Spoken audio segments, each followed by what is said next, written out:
Yes. What's up, y'all? Hey. Hey. Hey, team. I see Mike. Mike, what's up, bro? My son is yelling from his bedroom. He's going, "Hey, Grandma P," because he thinks Oh. my husband's on a call with him. Hey, son. Mike, what's up, dude? What's up? How are you? Great. How are you? Great, man. Couldn't be better. Like, honestly, I don't know. Good to see you. Y'all, I don't know if you know this, but Mike actually halted his team meeting and to join our team meeting. Well, actually, what I did was kind of cool. Was I empowered another coach to take it over so that they could slide in and do team calls. So they could do them on their own. Yes. Awesome. Well, appreciate you. All good. Let me get a few Excited, things. excited to be here. Excited. Pumped to have you, dude. So in case you guys don't know, so Mike and I met, we met a few months ago via my girlfriend and one of his girlfriends named Randy. What's her Instagram handle? Randy Lynn Green. Does anyone know Randy? She's like this mom that does yoga everywhere. Sarah, I see you. Hey, babe. Yeah, so Randy and we met through Booty Yoga, and obviously, like, I came across Mike's Instagram and social media and everything, and I was like, this dude has his shit together. Like, and then I found out he was a Beachbody coach, and I was like, no shit. Like, he's got his shit together. So pretty freaking cool. Been friends, online friends for what, like a year? Yeah, I think pretty much. I mean, which is the beauty of social media. I mean, the beauty of, if you put it out there, you really can have relationships with people, but it takes time. That's what I could just tell you. Like, just because you don't know somebody doesn't mean you won't become friends with them. Absolutely. But yeah. So do I see Andrew on here? Andrew. Hey, dude. What's up, bro? Hey, y'all. So you guys, Andrew, Mike, I really want you to meet Andrew. I'm going to have you meet Jesse here in a second. Andrew was one of the first males to join our Fit Life tribe. Nice. Yeah, right? And the cool thing is that we were at the opening ceremony of this last Beachbody, our summit, and he was texting Mallory. He was like, dude, I love this shit. And he was like, I gotta do this. Like, there's just no way I can, like, not be a part of this awesome everything. So he started the trend, and he obviously, like, Mallory alone is a boss. So obviously she marries a boss. And I was like, I really just need to pick Mike's brain about, like, men in this whole business that's really, it feels like it's driven by females. It's female dominated, like maybe 90-10, maybe 95-5. Yeah. Which will tell you that market is wide open. Wide. Huge. I mean, it's obviously, 50%, maybe 49% of the population is you males. But, it's just, you're a top coach in this business. And which, by the way, so Mike, y'all, he has created probably more things, I'm sure, outside of even Beachbody. You've created so many different types of businesses and have gone everywhere. And by the way, the reason why it's still light where he is because he's out in California. So, yeah. See how it's, like, dark on our end? We're all, like, East Coast people. I see that. I'm like, wow. I see it. But, yeah. I mean, I do see it. But, the part of seeing that is great, and I think that's what makes Zoom calls so awesome for you guys, is that you get to meet the personalities of people. You get to see their homes. You get to see their mess. You get to show your mess. You get to see me. Like, this is it. I don't know what more to tell you. Is that a paddle behind you? What is behind you? It's an oar. Yeah. No, it's actually I just realized this, but it's like my way of making me look like Frankenstein. Oh, really? Weird thing, but it's like. That's exactly it. Is that a net behind you too, or is that a hammock? Which one? Where? To your left. This is skateboards. Okay. Okay, and to this side are more paddles, bamboo, shells, stuff. Guys, here's a story. I'll quickly break it down for you guys. I live in Santa Monica, so where Beachbody is, I live where Beachbody is, and I live closer to the beach because I basically almost live on the beach. And that's that. It's kind of part of my brand. It's kind of who I am, and that's why it's as light as it is because I'm literally right at the beach. And, my story is, as Lynn kind of said, I'm just going to sum it up like super fast, but athlete in high school, athlete in college, drove cross country to come to California because that's what I wanted to do. I drove a Jeep with no top all the way from, at the time I was living in Miami, drove it with no top from Miami all the way to California by myself on $300. That's right. How many years ago was that? That would be, I'm 48 now. It'd be 18 years ago. Good for you, dude. Hell yeah. Yeah. Underlying message to just kind of like that, guys. If you want something bad enough, you'll do it. Amen. Absolutely. At the end of the day. So Jesse, I'm going to bring you in here. Come here. Where's Jesse? I know, right? No, so Mike, this is who I was talking about with you, Jesse. He's my boy. He's my neighbor. Just moved in. I was like, Jesse, you're going to be a person. Hi, everybody. This is Jesse. So, but I was obviously, Mike, I was talking to him about you, and I was like, you guys are just on the same page when it comes to thinking bigger. And at the end of the day, like, that's what life's about. It's like, how do we think bigger? How do we think big scale? How do we think long term? What do we do? So the fact that you were like $300, I'm going out to California, I'm making this work. I literally, basically what I did is I was working for a company at the time and I quit because I didn't want to do it. And I was unhappy. I literally was in a job. I was, and I was like, I'm unhappy and I'm quitting. And through that process of quitting, it was like, I was making $150,000 a year. And that was 17 years ago, which was, not chump change by any means. Yeah. And it was a scary move to say I quit for something bigger and better. Out of nowhere, I got a call from a girl that just said, hey, I got your phone number from a friend. We were wondering, can you come in? Can you review some food journals for us? And I'm like, sure, what's it for? And they're like, well, it's for this program that we're developing. And I'm like, what's the program? And they're like, oh, what's the company? And they're like, we're this company called Beachbody. And I'm like, you're what? Wait, what girl was that? Her name's Heather Church. She is now the senior director of fitness over there, but she was the senior director of, not the senior, but she was director of production and product development. Cool. She's changed over. So I got this call and, I kind of laughed at it. I'm not going to lie to you. I'm like, for sure. 1-800, like, whoop, whoop, first payment free, like, great story. Like, yeah. But I was like, you know what? I can get paid. And then I went into there and, I just shorten the story up real quickly is that she asked me within the first month, what would I do? And I said I would make my own videos. And you know what? That was within the first week. And I never even knew what exercise videos were. And I said I would make my own. I went out and did it 3 times. 3 times I went out and I did it because I just looked bigger. I looked beyond what I needed to do and when I came in. And to tell the story as quickly, when looking at your businesses and looking at where you're at with what you're doing, I left a $150,000 job to be right at that point in time to get paid less than $20 an hour to come in and work for somebody who was 8 years younger than me. And all I wanted to do is I wanted to make it work. I wanted to run my own business. I wanted to make my own videos. I wanted to be Tony Horton. I wanted, we didn't have Sean. I'm one of the guys that like ran into Sean. Basically what happened is I got in every day early. Every day I got coffee for someone 7 years younger than me. Talk about a blow to the ego. I didn't care though. Like my ego was so gut checked and so far down the road that I could see bigger stuff. I'm like, yeah, this is what I got to do to pay my dues. I just don't care.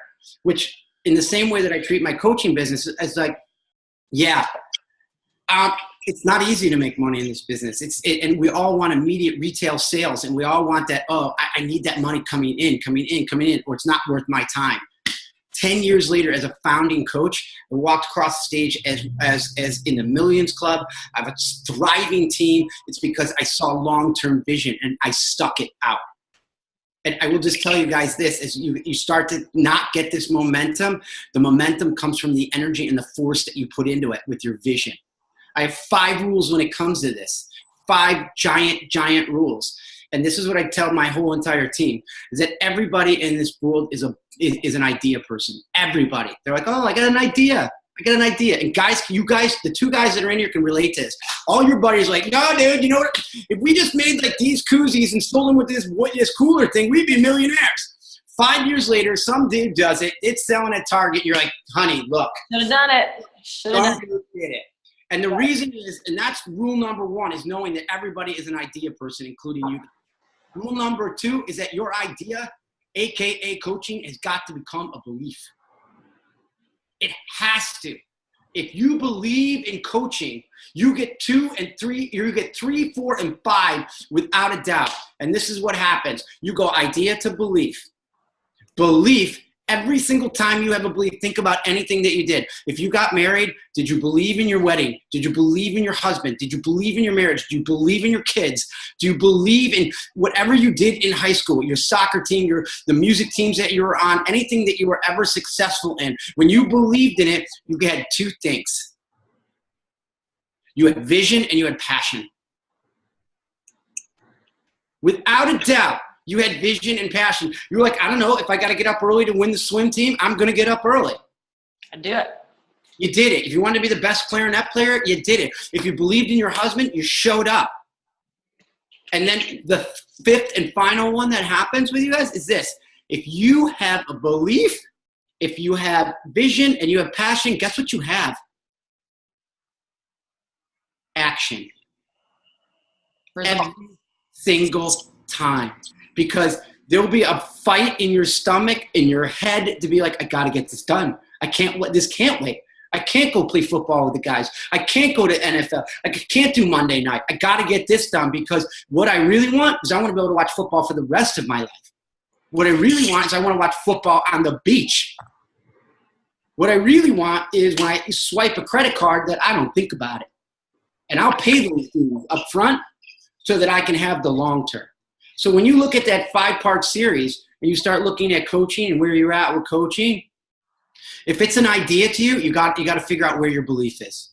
You got to go back into your why and why you got involved and why you turned to Lynn, and why you got involved in the team and said, hey, I got fire here, and why, you're with Mallory. Like why? When you have that, I'm telling you, you get vision, passion, and action. And when you lose action, because we all do, especially right now is like the hardest time. Let me just tell you, I got a thriving business. I'm successful. And you know what I do? Oh my God, look at my numbers. Yes, tell me what you do. Because when I message you, you're like, what's up, dude? How are you? Oh my God. I'm like, I got to call this coach. This diamond's ranked. He's losing it. Oh my God. He's not even talking about it anymore. He's drunk in a bar. She's over here. And then you have all the sidebar stuff. Oh, divorce is happening. Someone's cheating on somebody. Oh, God, I just need to run my business. Can people just get their crap together? That's this season on top of everything that you're kind of dealing with of, wow, it's slow. Yeah. It's like people don't want to be involved. People got kids back in school. So you've got all these things that are kind of beating you up.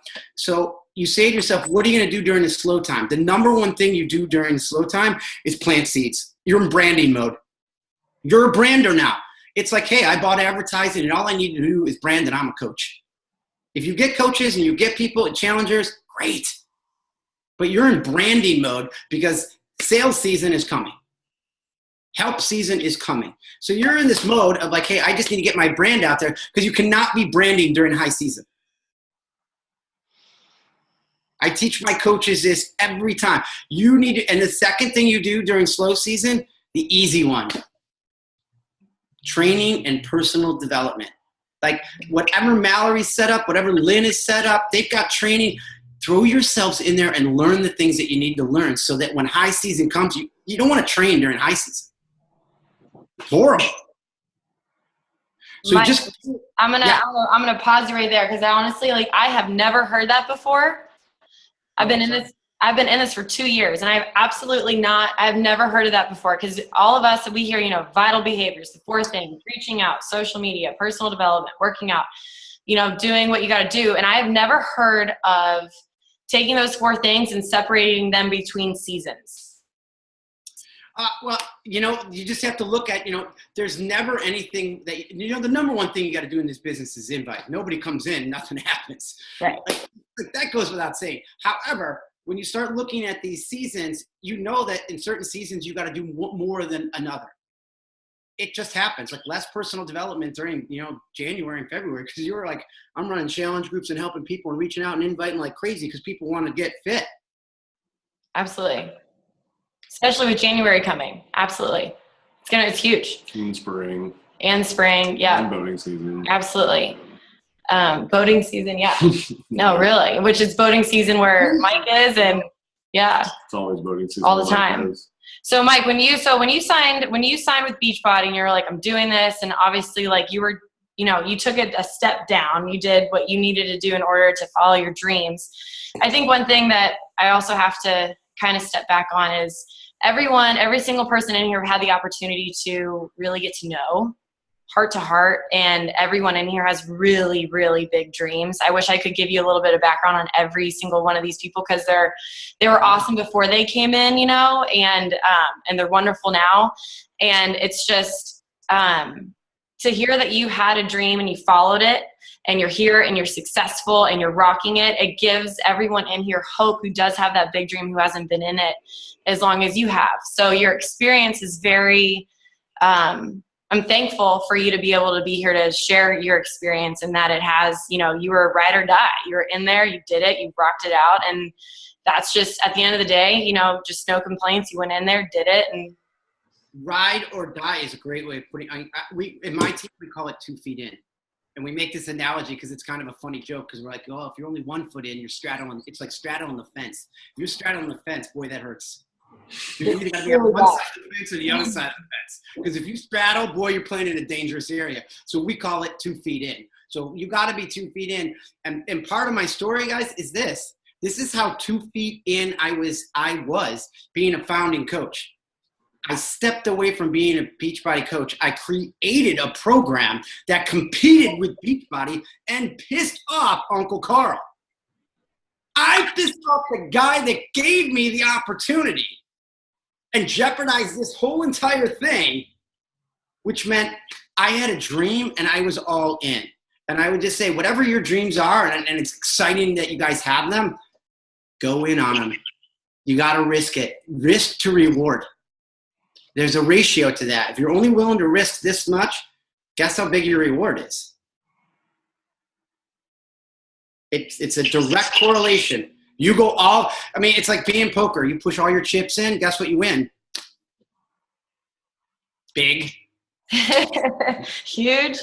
That's what I'm saying. So yeah, that's all I would say is like, be prepared to risk for your dreams, because, and risk means this: you have to change who you are currently.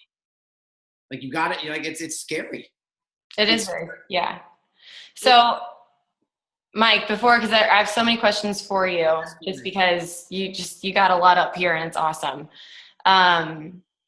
When you signed on as a Beachbody coach, what did you like? Was there 1 or 2 things that really clicked with you that was like, this is what I have to do in order to get to that next level? What is that? Truth? No. I signed on, this is the truth. I signed on as a very first coach. My coach ID is 29. I know. Laugh at it right now. Wow. Yeah. So I signed on. There was no Shakeology. There were no challenge packs. There were no systems. There was just like, hey, go to the message boards and hook people up and help them. We're like, and then what? I don't know. So there wasn't really a click, and there wasn't really a system. And to get back to what I did at Beachbody was this. I ran test groups for Beachbody, which means in the short sense of this, I ran what you guys call your challenge groups. Yeah. What I did is I got a bunch of people together to do the program so that we would have testimonials, so that I could facilitate them, help them, and manage that group from start to finish, and deliver Carl all of his assets so that he could make an infomercial, so that he could make it. And the whole time I managed all those people's highs, lows, good things, bad things, constipation, participation, and menstruation. I managed it all. That's what I did. So what I did, so understanding where you guys are at with challenge groups, it's great. The aha moment for me was, but like you said, was literally me looking at this and saying, if I want freedom, And freedom is what I ultimately wanted. If I wanted freedom and if I wanted my time, the only way I would be able to do that was to stand on a platform that was larger than life. That platform was social media, and that platform was Beachbody. And I was like, this is it. If I push all in on this giant platform that is made for me, I don't have to make a platform. I just have to get up on it, check my ego, and be like, it's on. I knew that I could reach as many people as I wanted to reach. You give me a microphone, you give me a video chat, you give me anything, I have got no fear. I am all in. And that was like an aha moment to me to be like, this is easy. All I have to do is help people. Boom. I'm like, I'm in. I just have to be duplicatable. I have to, and the other thing that you have to think is no reason to reinvent the wheel. What's out there works perfectly. You don't have to, you don't have to run down the, like if you guys work for other people right now, you don't have to run down the hall to finance or to the CEO and be like, guess what I made today? Look, pat me on the back. It's great. I reinvented, our process. You don't do any of that. You just have to use the process and just use the crap out of it. Use a lot of it. There's so much out there. It's crazy. So, okay. So when you went to LA, obviously like this wasn't your goal. Like Beachbody wasn't out there like on all the infomercials at the time. So you didn't just go out to LA and be like, I'm going to do Beachbody. Here we freaking go. Let's go, everybody. I'm going to get the world in shape. Like, so that process of you realizing that maybe your dreams going to LA were separate from what the opportunity that you're given, that little mental transition, was that hard? There's nothing scarier than being a guy that grew up in the Northeast in New York, where everyone's whole entire lives was based on a resume and where they went to college. Nothing. And then to come out here and then make a decision where everything is based on no resume, nobody cares where you went to college, and that you have to say to yourself, I've been given an opportunity to create a career. And that's a giant fearful jump of just saying, I'm okay with that. I'm okay with not having my life based on a resume and not having I'm not Ivy League school. Like my SATs don't count. Like my shirt isn't starched. And that was a mindset that I had on the way out here. I'm like, this is going to be great. I could be a consultant, work, I'm going to work for Dr. Barry Sears because I was at the time. And I'm like, this is great. I hold this great, this glamorous job with a title. And I realized at the point when I got to Beachbody, it wasn't the title that mattered. It was the happiness factor and the opportunity that mattered, and that time mattered to me. But titles, Carl and I had a conversation, and this is a true conversation between me and Carl. It was raise time. He brought me into his office. He said, so Mike, I need to get a job title out of you.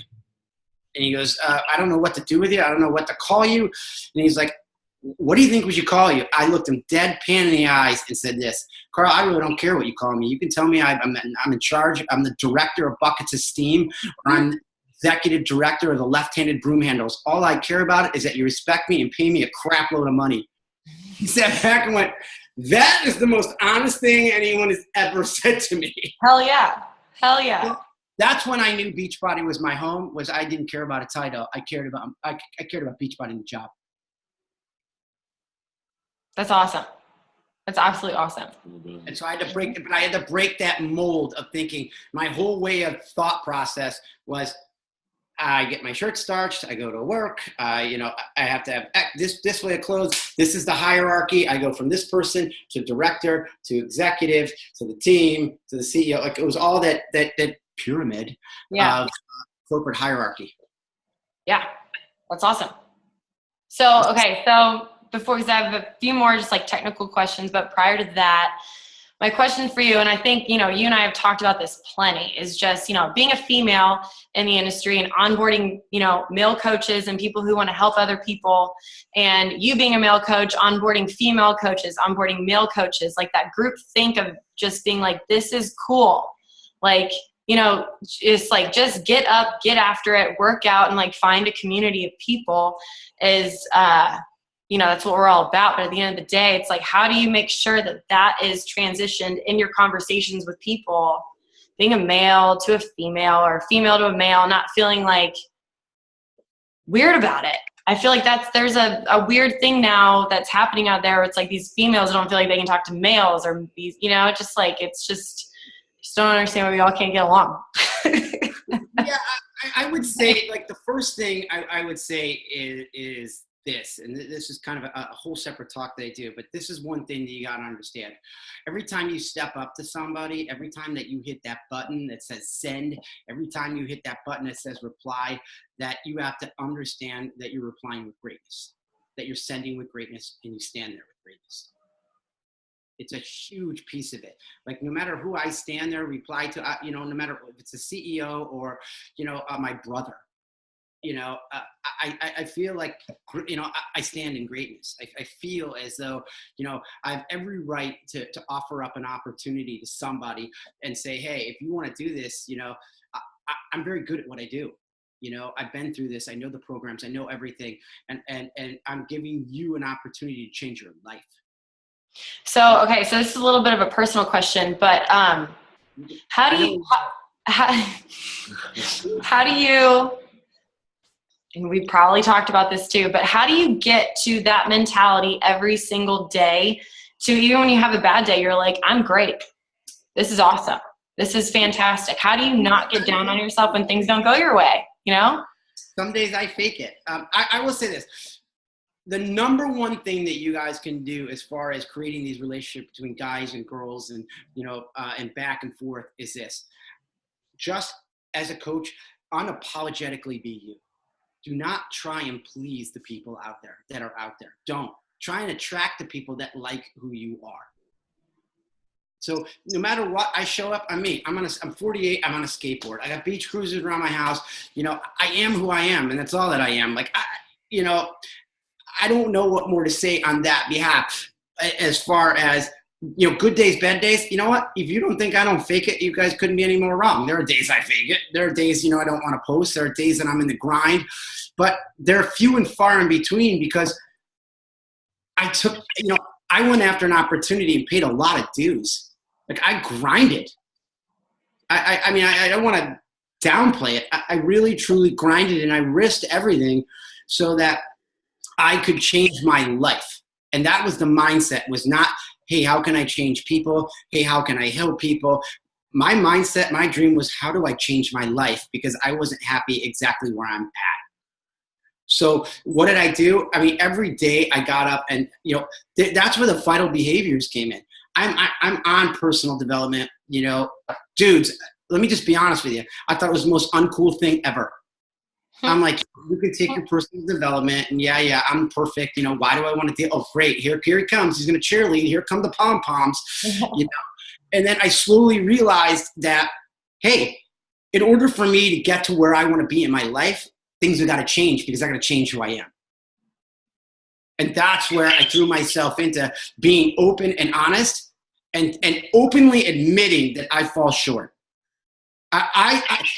And here's the thing that I disempowered people when they started to take shots at me, or if I felt bad about it. I just started to admit it. Like, yeah, I suck at organization. Yeah, I suck at this. Like, I'm bad at this. Or, you know, one of the things was, you know, I get in this question as a kid. I mean, I had the worst mom in the world, and I used to hide it and not talk about it. And now I just go, yeah, she sucked. Like, I just got dealt those cards. And I think that when you start showing the cards that you're dealt in that way, you're going to attract the people that you want to attract. And that you're going to be like, hey, this is me. I like it. Like, hey, my name's Lynn, and I like to say the word dude. And if you don't like it, I don't know what more to tell you. Like, dude, leave me alone. You know, I think that that's a big piece of it. And that comes back into the male-female relationship of saying, hey, if you're coming out with greatness, and if you're being that it's business, and you're coming out that way, then you're approaching business. You're not approaching gender.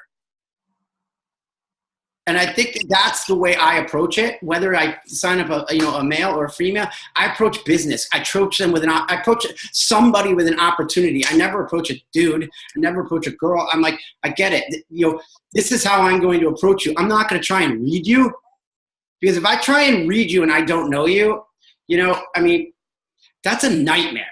Yeah. So I would just say, when you do you're going to attract people, and you're not going to have to manage. If I'm not your cup of tea, if I'm not your cup of chocolate, if I'm not it, how do you want to manage me? Why do you even want me on your team? There's a whole world out there that's like, they're just like you, that you want to sit down, have dinner, drinks, eat pizza, tacos, whatever it is you do for fun. Whatever your football team is, and if none of you are Dallas fans, then we probably should end the conversation now. I'm just saying, yeah. Move on. New So York, Dallas fans. Yeah. So that's what I would say is, looking at it is treat it like business. Don't treat it like gender. Absolutely. And when it turns to gender, then you know what that means? You either gut check that person because you deserve respect, or you step away. They don't deserve to be on your team. Like, checked out later. Like, you want to manage that.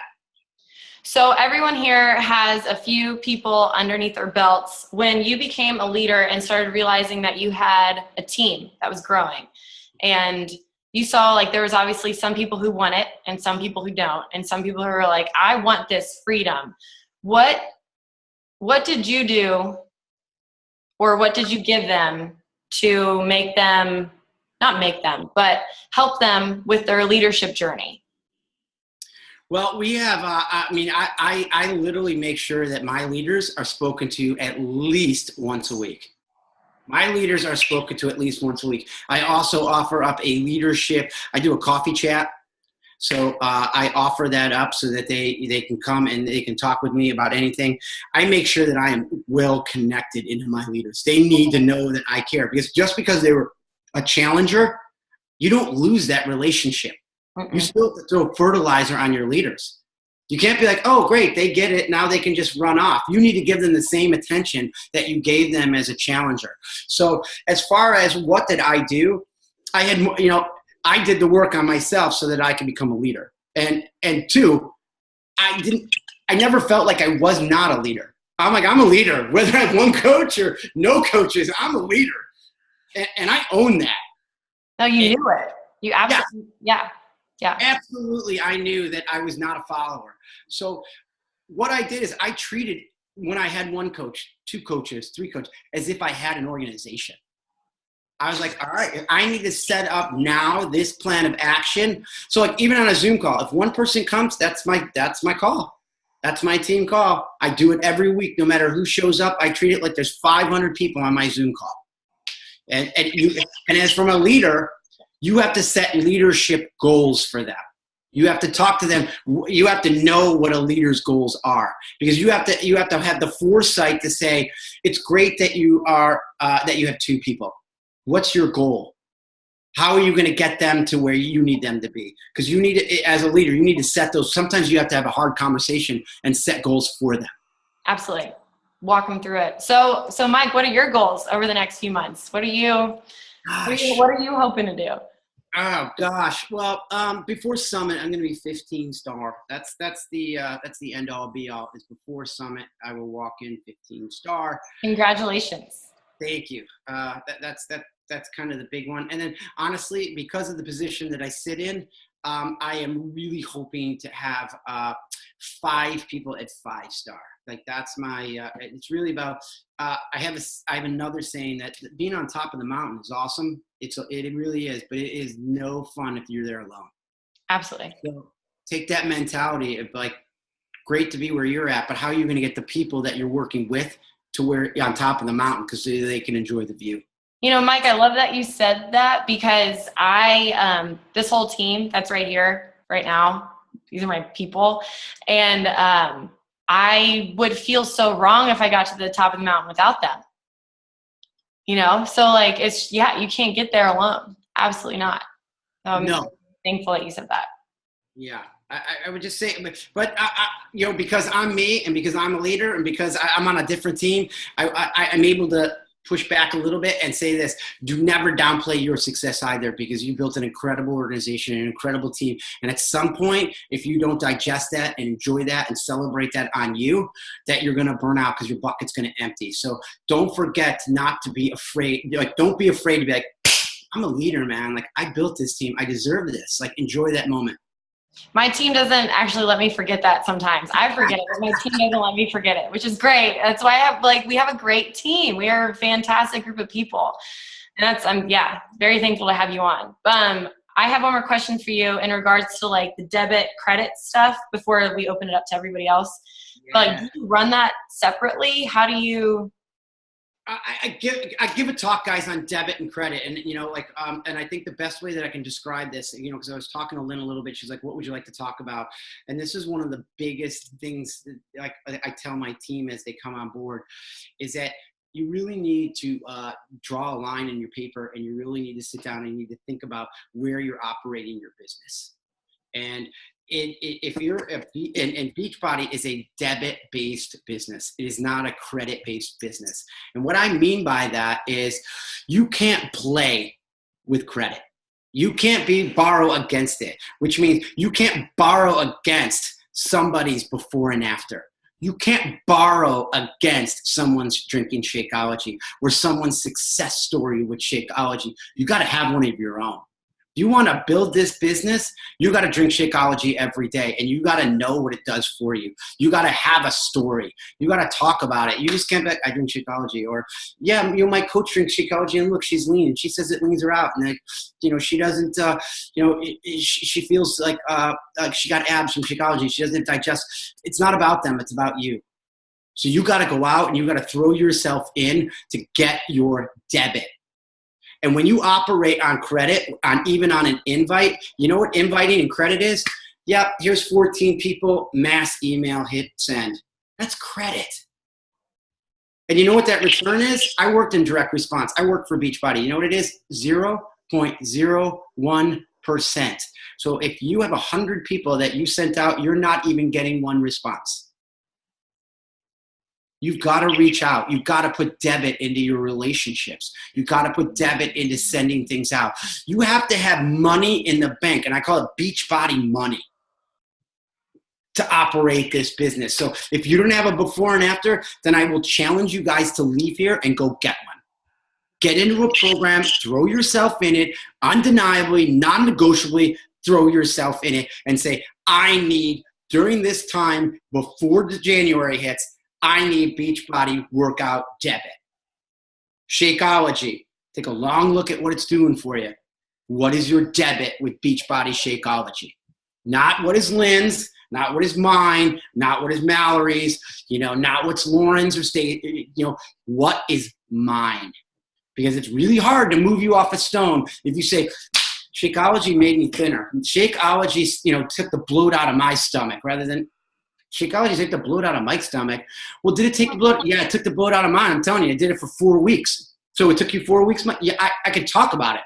You can't move me if I've got debit. If you operate on credit, guess what? High interest rates. You'll never pay that off. You cannot pay off high interest. There's no way like, oh, you know what? I'll just produce a before and after overnight. I'll just produce a Shakeology story overnight, because you can't back it up. I will tell you, the minute that you go and say, I got debit, guess what that does?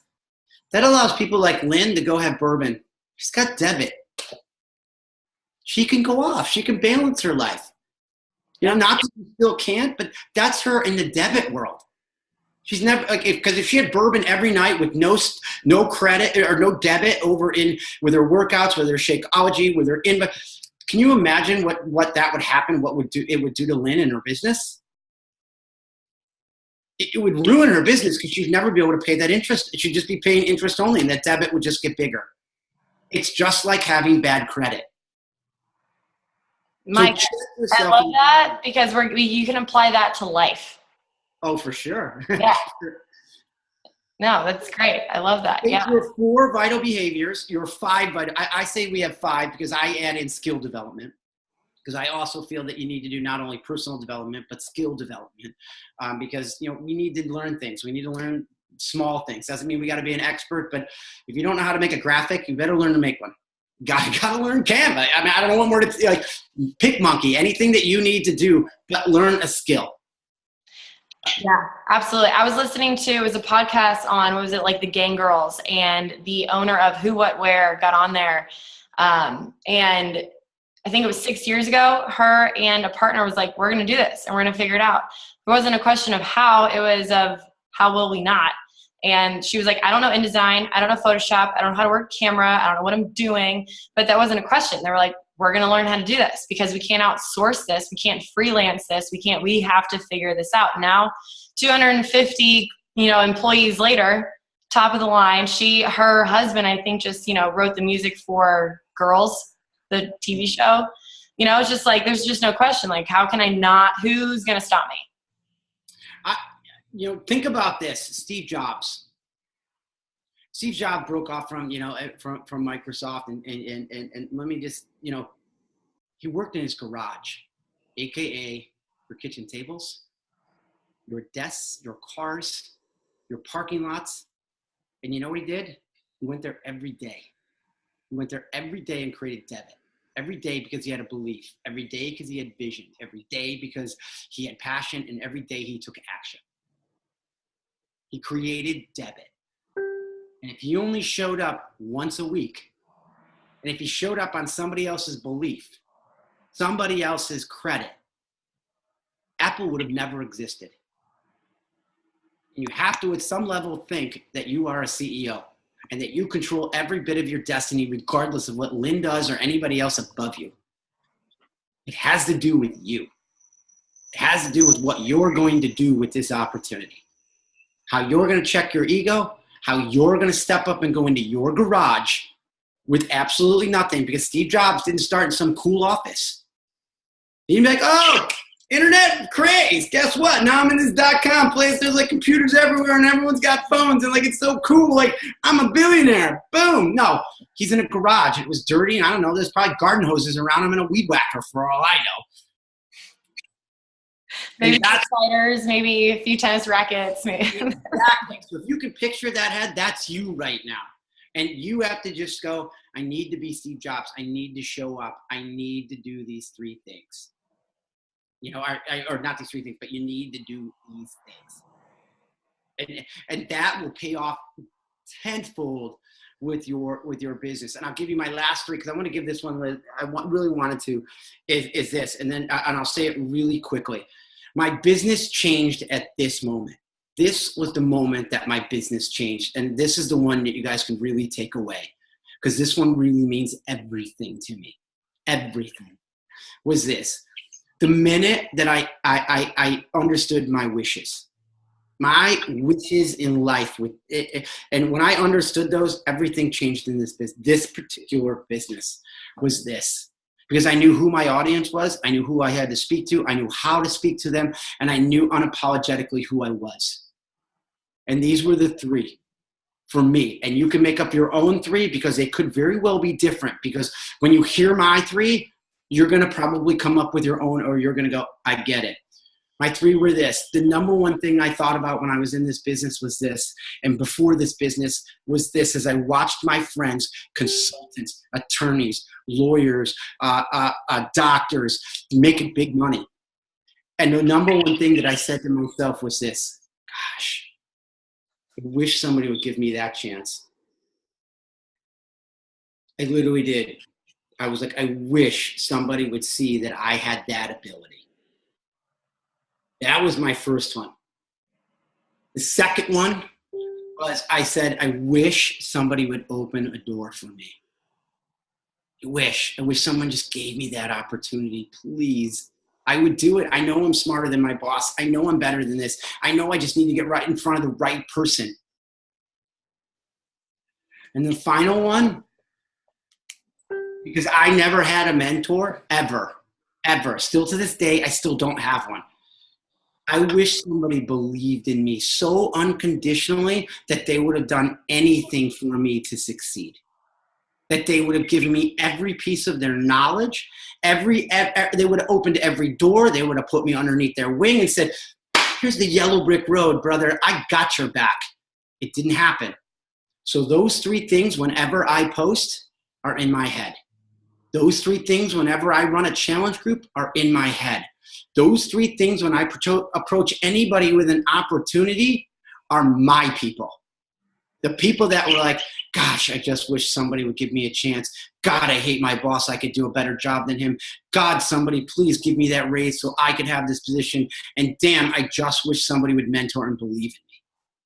That was my magic. And when I took that on, the world changed because it wasn't about me. It turned into everything about every challenger and everything that I had.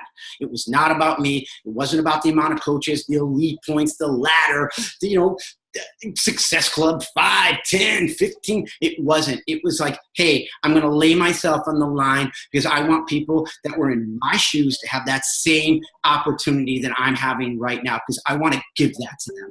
I want that person who's sitting there like me going, gosh, please. So come up with your 3 wishes. If you can come up with your 3 wishes, you'll be speaking to your tribe, your people, your everything, and this will drive you like no other. Like, dudes, come up with your 3 wishes. I don't care.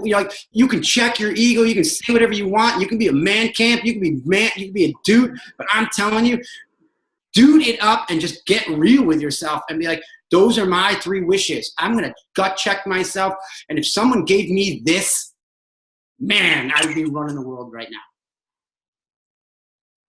Mike, I think the coolest thing that I love about your perspective is the fact that you're very forthright. You think in the future. You think in what can I attain versus like what can I look back on my past and grab and bring it into my future. It's like, what do I want for my future? How do I get that versus looking back and focusing on that, focusing on not necessarily the negatives, but still just focusing on the past. So looking into the future and saying like, these are my wishes, that's future. That's futuristic. That's manifesting stuff right there. And I think,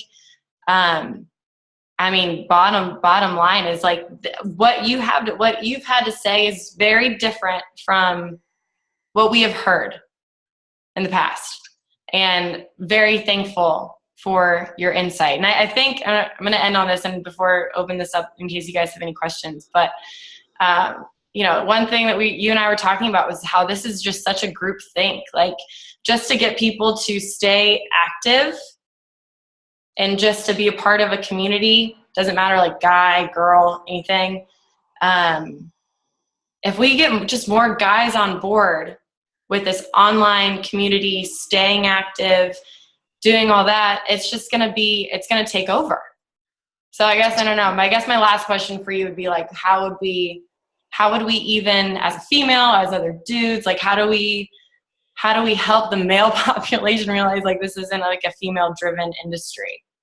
Well, remember that you're talking, here's the thing. Remember you're talking to, when you're talking to a guy, remember that you're going to have to think that a guy's filled with testosterone. Yeah. We're not filled with vulnerability, emotion. We're filled with being a dude. That most of us. I mean, of course, there's some that are not, but we're filled with being a dude. We're filled with we want opportunity. And if you can present opportunity to a guy, and in a sense, just like, hey, dude, I totally get it. If you don't want it, like, boom, like you can't approach it as if you would approach a female. You have to think, hey, dude, like, I got a great opportunity for you. It's wide open right now. This is like ground floor because there's no other guys doing it, and everybody is crushing that are female. But it's so wide open for you and men that you guys could just literally get in right now and just roll with it. But you're gonna have to, endure some of the toughness of like starting a company because you're gonna be ground floor dudes. There's man camp ready to be built. Like a female, you got to come in and you got to be super vulnerable and talk about how bad, it was for you. And I watch guys try and copy females. Guess what? It doesn't work. No. Like, the great ones, Delgado, Christina Delgado, Lindsay Matway, Tulin, heck, Brittany's on the phone. Brittany, like you can't copy that as a guy. Like, where are you going? You got to be a dude, and you just got to be like, you got to think like a guy. Like, it's an opportunity for you to own your life. And I know what you hate as a guy is to be controlled. So if you kind of like can present to them an opportunity of like, if you want time, if you want to be able to do it, and then if they don't like it, you can't take it personal.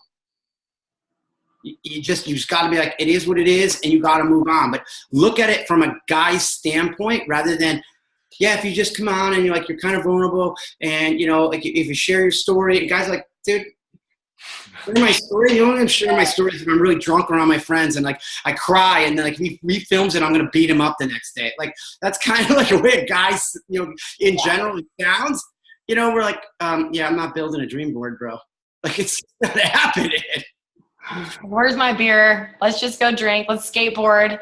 I would just say, if you want to bring on more guys and you think that it's guys, then look for the guy element in this business. Look for it that it's a fun, I hedge on using the word testosterone, but I lead with the performance formula. Dude, I don't know why you're not getting all jacked up on like, performance. I don't know why you're not using creatine. I don't know why you're not using protein. I don't know why, like, dude, like that's my lead in. People are like, oh, I need other performance. Yes, dude. They're like, great. I go, why would you buy it somewhere else when you just buy it here? And the other thing that you guys can lead with this is from a guy saying, I'm a supplement snob. A snob. Are you? Well, I'm the worst supplement snob that you can get. So when I say, I just tell them like, it's one of the best pre-workouts that you can get. Like honestly, it doesn't have any fillers. It doesn't have anything in it. It's got enough stuff that sends the nitrogen into the system. Like I know those little things, but I'm like, I'm a snob. I'm not putting in, anything that's horrible for you. And when they start to understand that from a guy standpoint, then they believe it. And this is what I would do. If you want to sign more guys, show them me. Show them Josh Spencer. Don't be afraid. Be like, look, this guy's doing it. This guy's successful. This guy crushes it. He's at the beach. He's on his bike. Like, if I can build this business, and you can tell every guy, if I can build this business from 6 skateboards back there and be in the Millions Club, then anybody can do it. Trust me. I'm not like the most special guy in the world. Like, I'm just a guy that showed up every day like Steve Jobs in my garage and worked around garden hoses. You know what I mean? Like, I nailed it down. Oh, So I'll leave it on that. How about that? That's awesome. No, it's fantastic. I think one of the main things that I have run into, and you and I have talked about this, and I don't need to talk about myself, but more so when Andrew and I have talked in regards to just getting out there and doing the damn thing. There's this wall of trying to figure out how to get yourself out there. How do I do it? How do I break down my own walls? How do I put myself on social media? How do I talk to people? How do I respond to people? Where do I even go? Aside from, your coach's information and all the documents you can read, like at the end of the day, like that's cool, but breaking down those walls and putting yourself out there on social media, like that's a whole different ball game. Yes and no. I'll challenge you. What do you want out of life? Like, how bad do you want what I saw in the future? The minute I took the 3 things that I just spoke about, and the minute that I said I have a bigger vision and I want all the rest that I have, the world changed. Like putting myself out on social media, I don't feel like I'm putting myself out. I feel like I'm just telling people about something that works for me. I feel like I'm presenting an opportunity for people that works for me, that gave me freedom, that allows me to hang out with my nephews and nieces, that allows me to live on the beach, that allows me to skateboard every day. Like, I don't know about you, but I don't think that's putting myself out there. I just know what I want. And social media to me, I don't treat social media as a place of like, oh, it's where my family and friends are and it's my protective place. And I don't know if I want this to. No, it's work. Right. That's where my work happens. It's my cubicle. It's an awesome cubicle with 6 skateboards. Well, the minute that you guys do that and jump that and say, hey, I'm in work mode. And not, hey, I'm in, I still have to like check off and like present, not that you still shouldn't be you and show your family and your trips and everything that you do, because there's a part of you being you that people need to know. But the minute that you understand that social media is your vehicle to your dream, it's your vehicle to your dream. And you can either get in the carpool lane or you can sit in traffic. Which one do you want to do? I'm in the carpool lane. It doesn't bother me. Like, I'll tell you where I'm at, what I'm doing, how I'm doing it. Like, I know that because we all only have a warm market, where you're going to get your cold market. That's your social media. So you better get it in the carpool lane. And you got to learn to say, hey, follow my Instagram, guys. Follow Jatana's Instagram. Follow Instagrams that, like, I'm repetitive. And the other thing I would say to this is, I don't know if you guys do this. I mean, my team has a month. And you know what you have to do week 1, week 2, week 3, week 4. And it's repeated every month. So it's a churn. It's branding. It's everything that happens over and over and over. Week 1 is, week 1 is all about, it's the first week of the month. Week 1 will be coaching opportunity. Week 2 is all about, a group opportunity. Week 3 is about my challenge group starting. Week 4, the challenge group is in full effect, and I'm tagging a little bit on the other stuff while I'm sprinkling in everything. Guess what happens? Week 1 happens all over again. So all the time, no matter what happens, because when you got in this business, you said, I'll commit to a year. Guess what happens after 12 months? People know. You run groups, you're a coach, you're a product of product, you operate on fitness, you operate on Beachbody debit, and you're in full bloom and you're operating a business, because now you're like, hey, I'm building a business. And if you want to build a business, you can attract to me. And you don't have that part where you're like, it's icky, I don't know how to turn a challenger. These challengers know you run a business. But you got to pay your dues to get to a point where you're running a business. So, okay, so we're coming up on that time. I know everyone's got to get to bed or back to like the family stuff. And it looks like it's getting dark out in California. So obviously we've been taking up Mike's time. So I'm going to open this up real quick in case anyone has any questions in regards to this. But I know that it sounds like we covered a lot of stuff. And Mike, you're on, is that a dog? A cat? I don't know. Well, I don't have a pet. That would be responsibility and commitment that I cannot do either of. It doesn't sound unfamiliar. It's I just can't. Yeah. Anybody? I feel like after all this, we're going to be like, I have so many questions.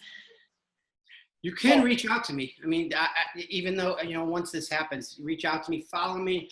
You can see how unapologetic I kind of am as a guy. And how I post. I'll challenge you guys. I really hope when you guys walk away from here, you're like, what are my 3 wishes? Did I hear somebody? Brittany? It was me, and I don't know if anyone can hear me because it's so dark. We can hear you. We just might not be able to see you. Can I just say something to you, Brittany? I absolutely love you, but you go, I don't know if anybody can hear me because it's dark. I realized that after I said it too, and I'm like, hopefully nobody caught that, and you caught that. That's great. Yeah. No, but I had a question. So you said basically you were one of the starters of Beachbody. So like you didn't have an upline like we have Lynn, like you didn't have anyone like that, correct? Number 29. Let's just be clear. I'm not a starter of Beachbody. I am a founding coach. I'm one of the original people that got invited to the coach meeting because I ran all the test groups for Beachbody. So the reality is when people go, oh, who's your up? There's only 2 people that are above me in my upline. So do I have an upline? Yeah, there's 2 people. But that's really it. Yes. So like, this is my question, like your mindset. So basically, I'm trying to figure out how I want to word this. It's like hard to like figure out how to word this. So like your mindset was kind of different because you didn't really you kind of just figured it out. Like you didn't look to someone for something. You kind of just figured it out as you went, correct? Yes and no. Let me say this. I'm the first person that advocates, and this is mainly why I do a lot of team calls for a lot of people, is this. I think there's a lot of value in a lot of teams. I came from an environment where back in the day, that everyone protected their information. It was all like, you're on this team or that team or this team, and everything was like password protected, and there were walls, and nobody could learn anything. The only way you'll know how to like get customers and coaches is if you join my team because we've got the systems. So I came from that environment, and I swore that I would never be that way. And today, I think the one thing that is great for you guys is that there's diversity and that there are coaches everywhere that you can follow and that you can learn from. And I truly believe this. Lean in on your upline And also, don't be afraid to lean outward and go to like Super Saturdays that don't involve any of your team. Like this weekend, Super Saturday is coming up. I'm flying to go see Julie Boris because she has nothing to do with my team or anything. And I just want to see how other teams operate. So variety is great. But yeah, my mentality, I was never worried about what anybody did above me. Never. Like, here's why. You can't control anything that's above you. Anything. So why do you care what anybody does? You just have to say, I was put in this position because I earned this particular position. That's where I was meant to be. And I'm going to control everything that happens down below it because that's my job. I sit on the top. Anything above you, you don't even care about. It's nothing to do with you. Yeah.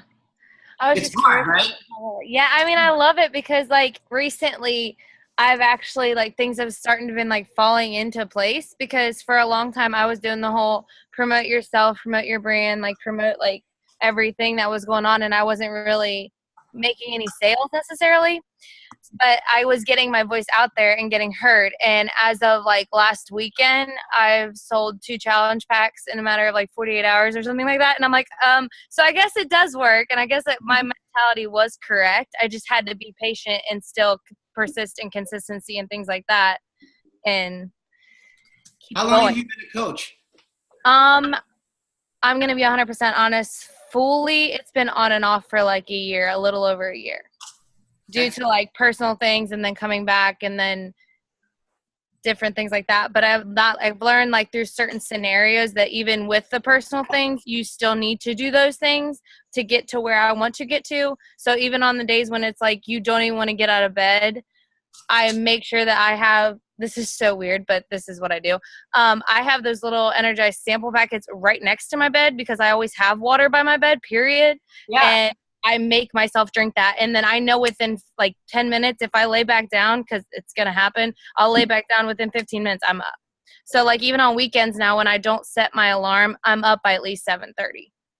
And I love it. Like I'm learning to love it, and I'm learning to appreciate it and do it for me versus like someone else or something else. And I'm learning that anything I need to know, I need to find out, and I'll figure it out. Like I've messaged different like coaches. I've messaged like Andrea Crowder, I've talked to before on a daily basis. Love her.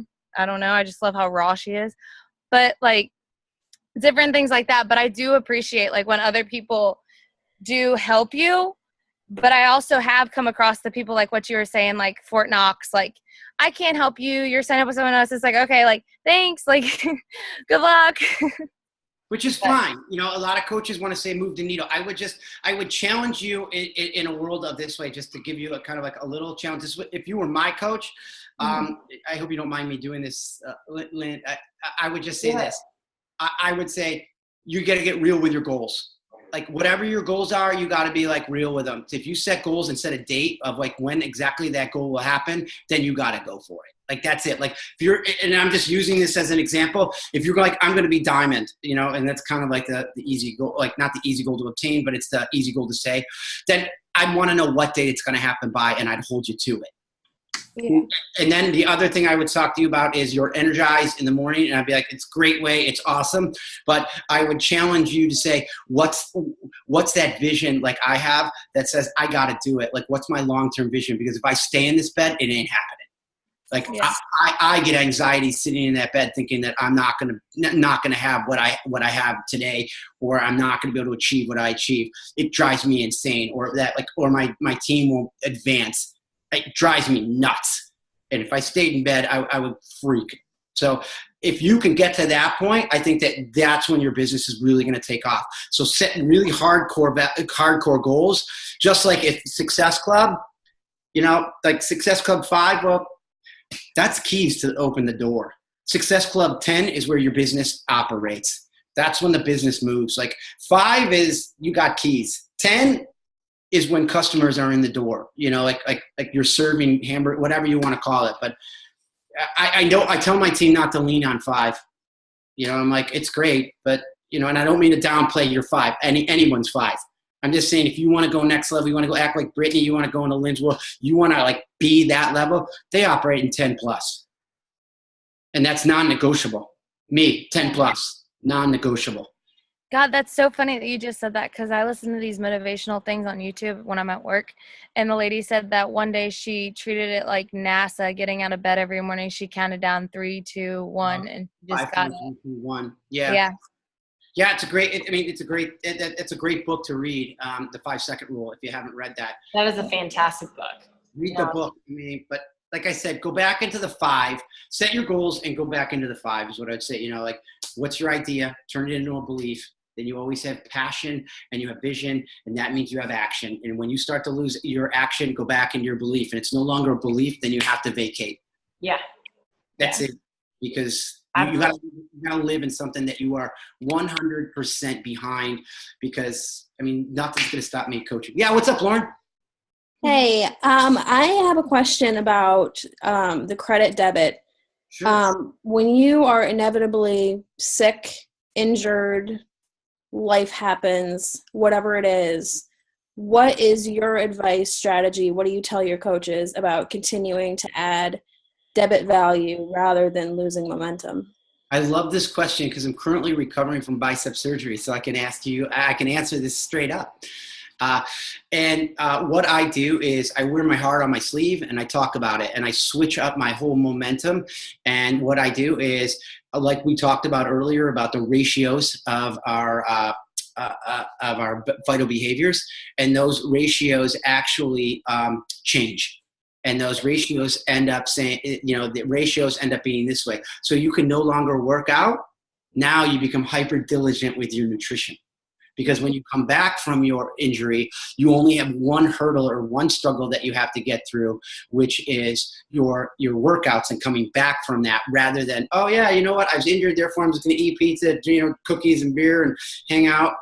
You're like, nope, I'm on my Shakeology. You fall back and you lean into your Shakeology, and you lean into your supplements, and you lean into training, and you lean into how you can better your coaches. And become that way, rather than, because you're basically giving yourself 30 minutes to 55 minutes extra a day that you're not going to be able to work out. And you just say, hey, I don't work out, but that's the great thing. And if there is anything that you can do that's on BOD, you just tell them that that's what you're doing.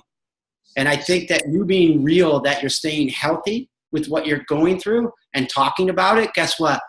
There's probably 25, 30, 40 people in your group that follow you that are going through injuries, problems, and situations that you are too, that you can be an incredible motivation and inspiration to, that you're not quitting, and that they can seek warmth and solace in you. Cool. Thank you. As well as your coaches. Your coaches will be like, wow, she came through even when it was tough for her.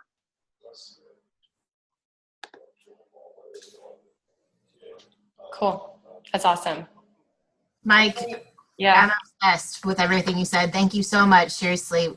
So much of what you said, like Lynn said, we've never been presented it in that way. And it made a lot of things click that hadn't clicked yet. So thank you so much. I can only say again, I really hope that it was helpful. Yeah, and it was. That I really want you guys to take to heart that when you walk away from this, or when you start to invite and you start to present the opportunity, that literally what you are doing is you're presenting your greatness. And I don't mean to sound cliche. I really, like, when I step up, I'm like, I'm great, man. I'm awesome. I will tell Carl Deichler right to his face on stage in front of all 50 of you people. I'll tell Carl to his face, you spent 30 days with me, Carl, I'll change your life. I love that. I will change. I have no problem doing that. Maybe I won't make you rip. Maybe I won't give you your abs what you want. But I will tell you, you spend 30 days with me, your life will not be the same. And that, to me, worth its weight in gold. And I think that each one of you have that greatness to have that effect on people that are around you, that no matter what, somebody spends 30 days with you, that invests in you and sees your value, you will change their life.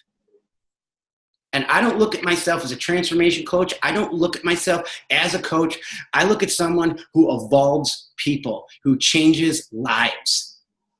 That's what I do for a living. I change lives. I do not coach people.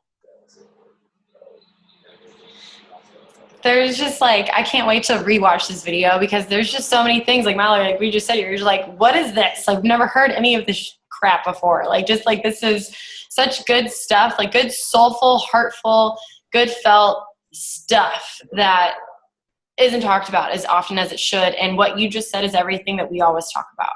So it's nice to hear it actually verbally presented in a very professional way by somebody who's been through this a few times, and to know that we're not crazy. Get up in the morning, you guys, literally, like, get up in the morning and do your day. Like, I don't know if you guys do daily affirmations, but they work. Get up in the morning and just say, I will change your life. Every morning, and be like, I will change your, drop an F-bomb and do whatever you want, man. Say it. I do. Like, I have no problems. I will change your effing life. Like, I'll do it. Like, dare me. Like, push me. Make me prove you wrong. Come do 30 days with me. I'll change your life. Game on. Like, you can't stop. Like, literally, Mallory, if your boy comes and spends 30 days with me, he'll not be the same. No. You would love it. Oh, God, like, Karpenko's lost his nut. Like, he's insane. Like, I love that guy. Like, finally, a guy that opened me up to, like, be able to say and do what I want when I want, and getting more fit. I've got more knowledge. Yeah, this is great. So I would just say, get up every morning. Let yourself know that you are great. Because we all know that we walked into this business either through a challenge group or through an infomercial, to the website, from a friend, wherever it was. And you know what? We didn't feel great about ourselves. Newsflash. You got greatness. Now go off and tell people about it. Own that.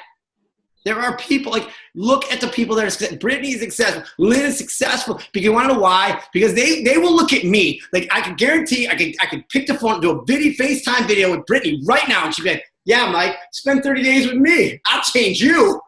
I guarantee that. Absolutely. I second that notion hard. Okay? Own that, you guys. Like, make that mind shift. You know, I hate cliche words, but I'm saying to you, make the move where you guys can change lives. You're great. Stop believing that you're not. You are. Newsflash. Newsflash. You're not in a third world country hoping that you could, like, get clean water. No, you live in greatness. Go out and give it out. Heck yeah. Hell yeah. Awesome. Mike, I appreciate you so much, dude. Hell yeah. You got it. Great to finally, like, see you other than just, like, on a regular phone call on this. Anytime at all. Guys, like I said, I'm an open book. If you guys need help with anything, you want to bounce an idea off me, I would just say, you know, get your 3 wishes down. Get your 3 wishes down. Act in debit, not credit. And go for it, man. Steve Jobs, action. That's it, man. All the way. Like, that's it. Hell yeah. Cool, bro. Appreciate you. Thank you, Mike. Yeah. Thank you. You guys are awesome. Thank you. Hey, safe travels this weekend. When are you leaving, by the way? Friday at 10. I get in at like 4-ish, 5-ish, and then Cool. I'm out early on Sunday. Okay. But I'm at little Indy with Julie Vort. Are you gonna go? Yep. Oh, sweet. I'll see you there. I'll be Cool. there. Cool. Appreciate guys. you. Mwah. See you guys. Nice to see you. Bye, guys. See ya.